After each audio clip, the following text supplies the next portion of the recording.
যাত্রাবাড়ী থানার মামলায় সাবেক প্রতিমন্ত্রী জুনায়েদ আহমেদ পলককে আদালতে তোলা হলে কান্নায় ভেঙে পড়েন তিনি। ভাই কান্না করছেন কেন?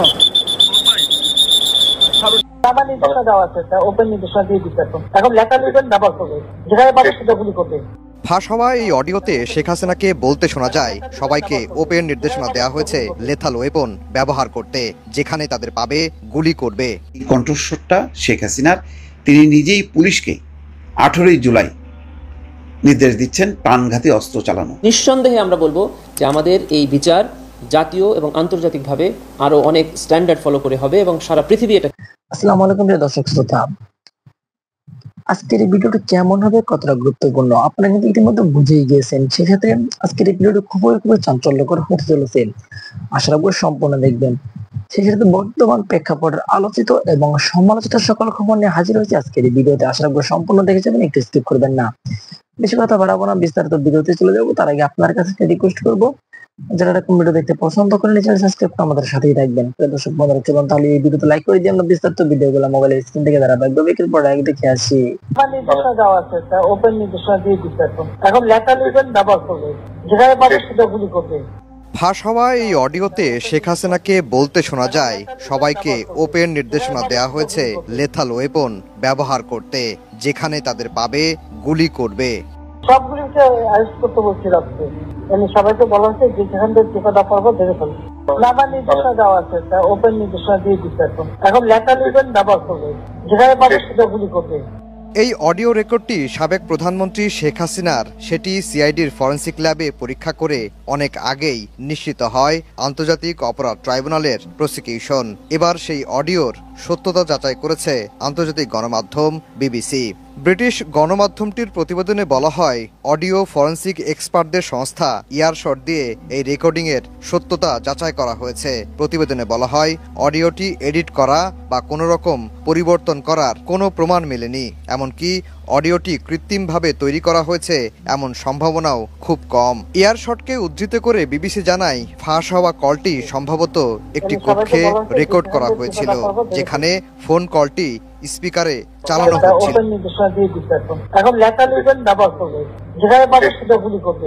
প্রসিকিউটর গাজী তামিম বলছেন, তাদের তদন্ত যে সঠিকভাবে হয়েছে বিবিসির প্রতিবেদন তারই প্রমাণ। টেলিফোন কনভারসেশনের এই অডিও রেকর্ড তদন্ত সংস্থার হাতে এসেছে। তদন্ত সংস্থা যথাযথ কর্তৃপক্ষের নিকট থেকে তার ভেরিফিকেশন করে দেখেছেন যে এটা জেনুইন, এটি আসামি শেখ হাসিনার ভয়েস। আমরা সেটিকে বিচারের জন্য ট্রাইব্যুনালে উপস্থাপন করেছি। চার্জ গঠন যদি ট্রাইব্যুনাল করে থাকেন, তাহলে এটিকে আমরা সাক্ষ্য হিসাবে এক্সিবিট করার জন্য ট্রাইব্যুনালের কাছে প্রার্থনা করব at the time of trial. তিনি আরো বলেন, এরই মধ্যে জুলাই আগস্টের হত্যাযজ্ঞের বিচার দৃশ্যমান হয়েছে। বিচার এমনভাবে করা হবে যার গ্রহণযোগ্যতা মিলবে আন্তর্জাতিক মহলে। এখানে তদন্ত প্রতিবেদন দাখিল করার আগেই ইউএনের তদন্ত প্রতিবেদনে এই ঘটনার সত্যতা পেয়েছে। তারপরে ওই একই ঘটনার সত্যতা আমাদের তদন্ত প্রতিবেদনে আসছে। আমরা যে বক্তব্য ট্রাইব্যুনালে দেই, পরবর্তীতে দেখা যায় ন্যাশনালি এবং ইন্টারন্যাশনাল সংস্থাগুলো সেই বক্তব্য সমর্থনেই তাদের প্রতিবেদন প্রকাশ করে। নিঃসন্দেহে আমরা বলবো যে আমাদের এই বিচার জাতীয় এবং আন্তর্জাতিকভাবে আরো অনেক স্ট্যান্ডার্ড ফলো করে হবে এবং সারা পৃথিবী এটাকে স্বীকার করবে।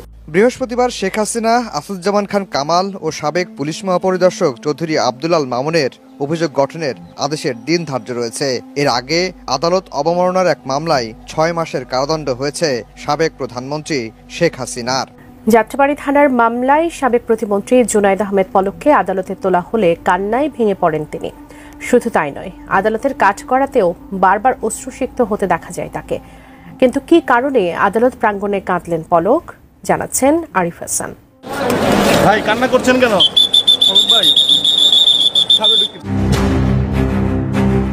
রাজধানীর যাত্রাবাড়ী থানার 2 মামলায় বুধবার আদালতে তোলা হয় সাবেক প্রতিমন্ত্রী জুনায়েদ আহমেদ পলককে। এ সময় পলকের সাথে এই মামলায় আওয়ামী লীগের অন্যান্য নেতাকর্মীদেরও আদালতে নেওয়া হয়, কিন্তু এ সময় পলককে কান্নায় ভেঙে পড়তে দেখা যায়। শুধু তাই নয়, আদালতের কাঠগড়াতেও কাঁদেন পলক। এ বিষয়ে তার আইনজীবী ফারজানা ইয়াসমিন রাখি জানান, আদালতে এসে পলক খবর পান তার এলাকার কিছু লোক মারা গেছে। এজন্য তিনি শোকাহত হন এবং কাঁদতে থাকেন।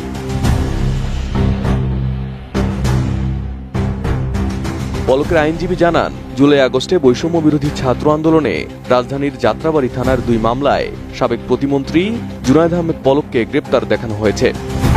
9 জুলাই সকালে পলক সহ আওয়ামী লীগের সাবেক মন্ত্রী এমপিদের ঢাকার চিফ মেট্রোপলিটন ম্যাজিস্ট্রেট আদালতে নেওয়া হয়। বৃষ্টিময় সকালে প্রথমে তাদের আদালতের হাজতখানায় রাখা হয়।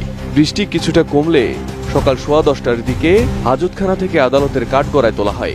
এ সময় আইনজীবীর সঙ্গে কথা বলেন পলক। কাঠগড়ায় দাঁড়িয়ে পলককে কাঁদতে দেখা যায় বলে জানান আইনজীবী। শুনানি শেষে হাজতখানায় নেওয়ার সময়ও কাঁদতে দেখা যায় তাকে। গত বছরের জুলাইয়ে ছাত্র জনতার শান্তিপূর্ণ বিক্ষোভে নির্বিচারে গুলি চালায় পুলিশ। প্রাণহানি ঘটে শত শত ছাত্র জনতার। দেড় জুড়ে বন্ধ করে দেওয়া হয় ইন্টারনেট সেবা। সেই বিভীষিকাময় সময়ে তখনকার ডাক, টেলিযোগাযোগ ও তথ্য প্রযুক্তি প্রতিমন্ত্রী ছিলেন জুনায়েদ আহমেদ পলক। প্রথম দিকে ইন্টারনেট বন্ধের জন্য প্রযুক্তিগত সমস্যা ও বিক্ষুব্ধ জনতার হামলাকে দায়ী করছিলেন পলক। কিন্তু পরে আদালতে নেওয়া এক বক্তব্যে তিনি জানান, ইন্টারনেট বন্ধ কোনো দুর্ঘটনা ছিল না, বরং সেটি ছিল একটি নীতিগত সিদ্ধান্ত। তার দাবি অনুযায়ী সেই নির্দেশ এসেছিল সরাসরি তৎকালীন প্রধানমন্ত্রী শেখ হাসিনার কাছ থেকে। তিনি আদালতে আরো বলেন, ইন্টারনেট বন্ধ করে গত জুলাই আগস্টে সংঘটিত গণহত্যা ধামাচাপা দেওয়ার চেষ্টা করা হয়েছিল। ছাত্র জনতার এই আন্দোলনে গত বছরের 5 আগস্টে শেখ হাসিনার সরকারের পতন ঘটলে 15 আগস্ট বিমানবন্দর থেকে আটক হন জুনায়েদ আহমেদ পলক। এরপর থেকে একের পর এক হত্যা ও হত্যা চেষ্টা মামলায় গ্রেপ্তার দেখানো হয় তাকে। আসসালামু আলাইকুম। বাংলাদেশের এই মুহূর্তে অবস্থা হচ্ছে যে সারা দেশ জুড়ে তুমুল বৃষ্টি, মাঝারি বৃষ্টি, গুড়ি গুড়ি বৃষ্টি, সব জায়গায় কম বেশি। এর মধ্যে ফেনী ডুবতে বসছে, সাতক্ষীরার অবস্থাও খারাপ। যখন নাকি এই ধরনের দুঃসংবাদ আসছে বিভিন্ন জেলা থেকে, ঠিক সেই সময় সকালবেলায় উঠে একটা অবাক করা রিপোর্ট দেখলাম দর্শক। সেটি হচ্ছে ফাঁস হওয়া অডিও যাচাই বিবিসির, ব্রিটিশ ব্রডকাস্টিং সেন্টার, অর্থাৎ একটা আন্তর্জাতিক গণমাধ্যম, ব্রিটিশ সরকার পরিচালিত। সেই সংবাদ মাধ্যম বলছে, জুলাইয়ে প্রাণঘাতী অস্ত্র ব্যবহারের অনুমতি শেখ হাসিনা নিজেই দিয়েছিলেন। যেই অডিওটা ফাঁস হয়েছে তারা পরীক্ষা করেছে একেবারে নিরপেক্ষভাবে, বৈজ্ঞানিক ভিত্তিতে। একজনের কণ্ঠস্বর পরীক্ষার জন্য যা যা করার দরকার সব কিছু করার পর তারা দেখছে যে এই কণ্ঠস্বরটা শেখ হাসিনার। তিনি নিজেই পুলিশকে 18 জুলাই নির্দেশ দিচ্ছেন প্রাণ। মানবতা বিরোধী অপরাধের জন্য শেখ হাসিনার বিরুদ্ধে আন্তর্জাতিক অপরাধ আদালতে আজ অভিযোগ গঠন করা হয়েছে 3 জনের বিরুদ্ধে। শেখ হাসিনা এবং সাবেক স্বরাষ্ট্রমন্ত্রী আসাদুজ্জামান এবং সাবেক আইজিপি মামুন, এই 3 জন এই মামলার আসামি। এই চার্জ গঠন যতটা আলোচনার বিষয় হয়েছে তার চেয়ে বেশি আলোচনার বিষয় হয়েছে এবং অনেকে এটা নিয়ে অনেক বেশি আলোচনা করছেন, উচ্ছ্বসিত হচ্ছেন। সেটা হচ্ছে সাবেক আইজিপি মামুন এখানে রাজসাক্ষী হতে যাচ্ছেন। মানে এখন এই রাজসাক্ষী হওয়াটা এই মামলার জন্য কতটা ভালো, কতটা সুবিধা দেবে, কি হবে না হবে, সেগুলো নিয়ে কয়েকটা কথা একটু বলে রাখা জরুরি। শেখ হাসিনার বিচারের জন্য, তাকে অভিযুক্ত করার জন্য যথেষ্টের বেশি খুবই অবজেক্টিভ তথ্য প্রমাণ আছে। আমি শব্দটা আবারও বলছি, অবজেক্টিভ তথ্য প্রমাণ আছে। সাক্ষ্য বা এই সব কিছু আসলে জেনারেলি বলছি, রাজসাক্ষীতে আমি পরে আসছি, এগুলো জেনারেলি আসলে খুব অবজেক্টিভ না, সাবজেক্টিভ। এজন্যই পরস্পর 2 পক্ষের আইনজীবী পরস্পরকে ক্রস করেন, তাকে জেরা করেন, জেরা করে চেষ্টা করেন তিনি সঠিক বলছেন, সত্য বলছেন, এটা অ্যাস্টাবলিশ করার এই প্রবণতাগুলো থাকে। সেজন্যই আসলে এটা খুব অবজেক্টিভ জিনিস না। সেই তুলনায় অবজেক্টিভ হচ্ছে, যেমন ধরুন শেখ হাসিনা যে লেথাল ওয়েপন দিয়ে গুলি করার নির্দেশ দিয়েছেন, সেটার অডিও আছে এবং সেটা ভেরিফাইড হয়েছে। আমাদের চিফ প্রসিকিউটর বলছেন যে এটার মাত্র ট্রেলার, তার মানে আরও অনেক এরকম ডেটা ক্লিপিং তার কাছে আছে এবং সেগুলো যদি আমরা বিশ্ববিখ্যাত সবচেয়ে নির্ভরযোগ্য এসব প্রতিষ্ঠান যারা এগুলোকে জেনুইন কিনা পরীক্ষা করে তাদেরকে দিয়ে পরীক্ষা করিয়ে নিতে পারি। পরীক্ষা করিয়ে নিলে সেগুলোই অনেক অনেক বেশি অকাট্য প্রমাণ হিসাবে আমাদের সামনে থাকবে। সাক্ষ্য লাগবে না তা না, কিন্তু আমার কাছে মনে হয় যে আসলে সাক্ষ্যর চাইতে ওগুলো ডিজিটাল সাক্ষ্য, ওগুলো এক ধরনের সাক্ষ্য, এই প্রমাণগুলো অনেক অনেক বেশি অথেন্টিক হবে। প্রচুর পাবলিক স্ফিয়ারেই তাদের প্রচুর ভিডিও আছে, তারা কি বলছে না বলছে সেগুলো, আর সাথে এইসব গোপন তো আছেই। এখন যারা মামুন রাজসাক্ষী হওয়ার ব্যাপারটাকে আমরা কিভাবে দেখব? নামের সাথে রাজার পক্ষে আসলে সাক্ষী, মানে যখন কোনো অপরাধীকে আগে ধরে আনা হতো, যখন রাজা ছিল, তখন অপরাধীদের মধ্যে কোনো একজন, অভিযুক্তদের মধ্যে কোনো একজন তার এই অপরাধে তিনি ইনভলভ ছিলেন কোনো না কোনো ফর্মে, সেটা স্বীকার করা এবং স্বীকার করে তিনি অন্যদের ক্ষেত্রে কি কি জানেন সেটা তিনি জানান। এই রকমভাবে আসলে এই সাক্ষীটা হয় এবং বলা বাহুল্য যে এটা তিনি কেন দেন, আইনের মধ্যেই আছে এটা, যে এই ক্ষেত্রে তাকে সম্পূর্ণ ক্ষমা অথবা তার শাস্তি কমানো যেতে পারে। এগুলো আমাদের ফৌজদারি আইনের মধ্যেই, ধারার মধ্যেই আছে। তো তাতে যেটা দাঁড়ালো, একজন রাজসাক্ষীর, আপনারা বা আমরা যে কেউ বুঝতে পারি একজন রাজসাক্ষীর সাক্ষী শুনতে খুব বড় মনে হয়, কিন্তু রাজসাক্ষীর সাক্ষী আসলে এক অর্থে খুব শক্তিশালী না। এবং আইনেই বলা আছে যে রাজসাক্ষীর সাক্ষ্যের উপরে ভিত্তি করে কিছু যদি কিন্তু দিয়ে বলা হয়েছে কাউকে শাস্তি দেওয়া যাবে না। হ্যাঁ, কিছু এক্সেপশনসের কথা আছে, কিন্তু তার মানে আমরা এটা বুঝবো সাধারণ সাক্ষীর চাইতে আসলে রাজসাক্ষীর যে সাক্ষ্য সেটা আসলে খুব শক্তিশালী না। আমরা অনেকে সম্ভবত ভুলভাবে মনে করছি যে এটা একটা বিরাট কিছু হয়ে গেল, কারণ তার বেনিফিটের প্রশ্ন আছে, এটা আমরা বুঝতে পারি। শুধু সেটা না, যেমন মামুন সরকারের কাস্টাডিতে আছে, এই একজন, এই তিনজনের কথা যে বললাম, তিনজনের মধ্যে একজন এই জনাব মামুন সরকারের কাস্টাডিতে আছে। সুতরাং কাস্টাডিতে থেকে আগে আমরা এমনি যদি ওই রাজসাক্ষীর কথা বলছি না, স্বীকারোক্তি 164 যেটা দিত, সেটার বিরুদ্ধে আমরা সবসময় কথা বলতাম যে অভিযুক্তকে ধরে সেখানে চাপ প্রয়োগ করে, ক্ষেত্রবিশেষে নির্যাতন করে এই ধরনের সাক্ষ্য নিজের ব্যাপারে তাদের জবানবন্দি দিতেন তিনি অপরাধ করেছেন বলে। সুতরাং কাস্টাডিতে থাকা বাংলাদেশের মতো দেশে একজন অপরাধী বা অভিযুক্তর স্বীকারোক্তিরও ভ্যালু খুব ভালো থাকে না, আমরা এগুলো জানি। আবারও বলছি, বাংলাদেশের ভেতরে এই কাজগুলো আমরা যেমনভাবে করি না কেন, শেখ হাসিনার বিচার নিয়ে গ্লোবাল একেবারে মনিটরিং আছে, সার্ভেইলেন্স আছে, ভারত বসে আছে প্রতিটা খুঁটিনাটি ধরার জন্য, সেটাকে পাবলিক করার জন্য। সুতরাং সরকারের কাস্টাডিতে থাকা একজন অভিযুক্ত, এমন না যে তিনি বাইরে ছিলেন, বাইরে থেকে বলছেন আমি রাজসাক্ষী দেব, সেটা একটা কথা ছিল। সরকারের কাস্টাডিতে থাকা একজন রাজসাক্ষী, আমি আবারও একটু বলে রাখি, আমি মনে করি না এই যারা মামুনকে শেখ হাসিনার সময়ের মতো চাপ প্রয়োগ করে, বল প্রয়োগ করে, অত্যাচার করে এটাতে রাজি করানো হয়েছে, আমি মনে করি না। কিন্তু এই অভিযোগগুলো আসবে কারণ বাংলাদেশের ট্রেডিশনটা এই রকম। সুতরাং কাস্টাডি থাকা একজন যখন বলছেন, প্লাস ওই যে বললাম যিনি তার অপরাধের শাস্তি থেকে মুক্তি পেয়ে যাবেন কিংবা শাস্তি অনেক কমে যাবে, এরকম একটা শর্ত থাকে, তাই এটা আসলে খুব বড় বিষয় না, খুব বেশি উচ্ছ্বসিত হওয়ার বিষয়ও না।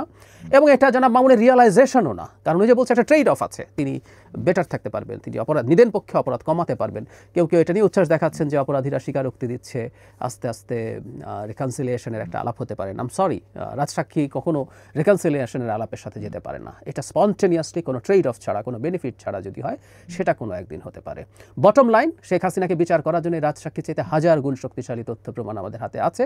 সেই তথ্য প্রমাণই আসলে শেখ হাসিনাকে অপরাধ হিসেবে সাব্যস্ত করবে, এবং এগুলোই বেশি জরুরি, কারণ শেখ হাসিনার অ্যাবসেন্সে বিচার হচ্ছে। তার অ্যাবসেন্সে বিচার হচ্ছে বলে তিনি আইনজীবী নিয়োগ করতে পারছেন না, সরকার তার হয়ে আইনজীবী নিয়োগ করেছে। কিন্তু এগুলো প্রশ্ন তোলা যায়, শেখ হাসিনা নিজের টাকায় নিজে বাঁচার জন্য যে আইনজীবী, যে ক্যাপেবিলিটির, যে কোয়ালিটির আইনজীবী দেবেন, সরকার কি সেটা দিতে পারছে? দিলেও প্রশ্ন উঠবে শেখ হাসিনার আইনজীবী যেভাবে টিথার নেইল ফাইট করবেন, ইনি করবেন কিনা, এসব প্রশ্ন তোলা যাবে। আমি বলছি না ইনি করবেন না, কিন্তু তোলা যাবে, তুলে বিতর্কিত করার চেষ্টা করা যাবে। সেজন্য আমাদের এই অকাট্য যে ডিজিটাল প্রমাণগুলো আছে, সেই প্রমাণগুলো প্রচুর ভিডিওস আছে, কিভাবে গুলি করে মানুষ হত্যা করা হচ্ছে, আবার সেটার নির্দেশ শেখ হাসিনা দিয়েছেন, সেটার প্রমাণ আছে। এগুলোই আসলে যথেষ্ট বিষয় তাকে পৃথিবীর সামনে একটা বিভৎস বর্বর মানুষ হিসাবে প্রতিষ্ঠিত করার, ক্রাইম অ্যাগেনস্ট হিউম্যানিটি, মানবতা বিরোধী অপরাধ তিনি করেছেন, সেটা প্রমাণ করার। ইভেন আমি প্রায় বলি যে জাতিসংঘের যে রিপোর্ট মানবাধিকার হাই কমিশনের, সেটাও যথেষ্ট বড় প্রমাণ, এবং হাই কমিশন বলেছে যে তাদের কাছে আরও অকাট্য প্রমাণ আছে, তারা বাংলাদেশকে দিতে চায় যদি বাংলাদেশ দুটো শর্ত ফুলফিল করে। একটা হচ্ছে ইন্টারন্যাশনাল স্ট্যান্ডার্ড, বিশেষ করে জাতিসংঘ এটার পক্ষে আছে, সেটা হলো মৃত্যুদণ্ড রাখা যাবে না, সেটা যদি বাদ দেওয়া হয়, এবং ইন অ্যাবসেন্সিয়া বিচার, কারো অনুপস্থিতিতে যদি বিচার না হয়। তাদের কাছে প্রচুর ডকুমেন্টস আছে, তো এগুলো দিয়েই আসলে চেষ্টা করা উচিত শেখ হাসিনাকে বিচার করা। এবং প্রিয় দেশবাসী, শুরু থেকে শেষ পর্যন্ত যারা এই ভিডিওটি দেখেছেন সকলকে জানাই অসংখ্য ধন্যবাদ। যারা এরকম নিউজ ভিডিও পেতে পছন্দ করেন তারা অবশ্যই এই চ্যানেলটি সাবস্ক্রাইব করে পাশে থাকা বেল আইকনটি বাজিয়ে দিবেন। যারা এখনো এই ভিডিওটি শেয়ার করেননি, এই ভিডিওটি দ্রুত শেয়ার করে সকলকে দেখার সুযোগ করে দিন। আজকের মতন এই পর্যন্ত, দেখা হচ্ছে পরবর্তী কোনো ভিডিও নিয়ে ইনশাল্লাহ।